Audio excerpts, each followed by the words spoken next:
Niki yang Bintang Asmara. Oh, Bintang Asmara ya acaranya. Ya. Sesuai pamundutan. Kalau wae wonten nggih. nah niki enten pamundutan saking Pak Edi Mistari Bang Pajak Malang pun lagu Roro Jonggrang dua Rondo Kempling. Oh, Katuran Rondo Kempling riyen. Rondo Kempling. Rondo Kempling riyen? Nggih. Oh nggih, monggo. Mengke Roro Jonggrang. Sinten? Kale? Dua kali? Kale.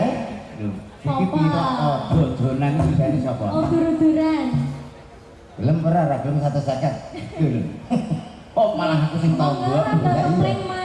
Nggih, diaturi Mas Rondo Wahyu. Kempling.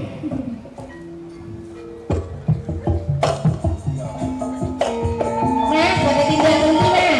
Mbak.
Goro-goro, Ngoten goro-goro.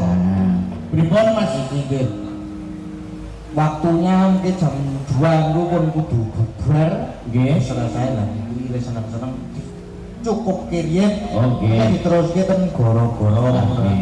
Dipinangkani wonten ing goro-goro. Oke, ngaten Mas Jadi nggih. Dipunajengaken menika apa ki mang jenenge napa? Lah kok yo meneng ae to Mbak iki. Mbok yo kancane iki mewah-mewah ini kok piye ta? Lakone dipunajengaken biyen, mengke dipun lajengaken wonten goro-goro. Nggih.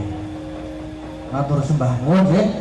Lo tak nglajengaken lakon do, nggih, Pak. Iki ajeng terus kelakon sing mergo wektune ya saya ngoyak. Iya. Engko jam 2 wis kudu bubar. Wis seneng-seneng diteruske rek goro-goro meneh ya ngono sinau.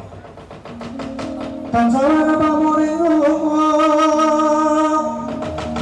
Sokmo winayo wengas Sotu sinten taku Kambukaning para lan saking logo ape ngawuyuk Ila saking sumbaranayo Masuk ing rasa jati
Ini dong, tak ceritani neng mulu lho, ora kena mayu lho kali iki. Nek bar ceritane kudu ngewangi aku.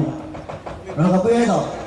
Aku iki mon jero wis ngatur kok sing dadi dawuhe bapak, wis atur kabar ngersani Sunan Prabu Kuntadewa. Oh, lah terus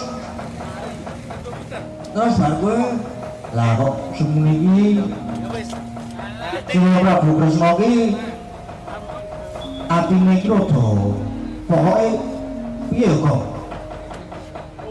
umpama nek lek ngamati lek ngrasake iki Sunan Prabu Gurawati Sunan Prabu Kresna iki rada beda kok piye to ya ora padha karo adate iki kepiye nah dadi umpamane bapak lagi duwe kekayuan kakekne Semar lagi duwe pinginan mesti Dawa lebu Sunan Prabu Gurawati iki mesti gelem paring pambiyantu. Ayo wis genah. Neng iki mau ora ya, Kong? Iki mau ki ora? Lah kepiye? Mau Sunan Prabu Kresna piye iki mau? Iki Sunan Prabu Kresna mau kok gayeng to ning jero asrama gayeng. Aku kok padu karo Sunan Prabu Kresna. Padu. Kowe kuwi padu musuh Sunan Prabu Kresna kuwi jare iso mikir ae to. Lah kepiye to? Musuh mikir bae-bae. Lah aku iki wani madoni, niku wani padu karo Sunan Prabu Kresna. Mergane aku wis ngrasake kaya ada yang beda. Ana sing wagu ngono lho kok dirasake iki. Wagu kepiye ngono lho tak rasa-rasake. Wagu kepiye tok manjane iki kepen omong kuwi alon-alon. Lah kuwi ana rakon alon-alon kepiye jar? bar aku padunung ngobrol wis kok metu njaba aku ya mlayu to Bang metu njaba oke ayo aku metu njaba aku wis metu tak enteni karo ngono lungguh-lungguh karo ngombe es teh gue esok mau langsung tak ombe es teh nah dikit butuhe ngelak karo nyaut ngene wong wis sambre mubeng rada mubeng sithik terus nyetok karo santai wis darane es iki terus Sunan Prabu Kresna ngawe sapa jenenge anake werku-werku anake sapa Antasena ora lucu kok Antasena wis suwe banget kuwi anu Gatotreja Antarja Doroja Ndara Gatotkaca terus ana Ndara Sihati Ndara Arjuna wis kuwi kepiye lek arep ngatasi kepiye ngono kuwi ayo waduh anu mataku rada lara sithik iki Tru lah opo to kok lah opo ketok iki asam lambung member anyar kok ya aku lah opo to kok wong sasmen ki lah wis lah kae wis dinteni kene wae dinteni kene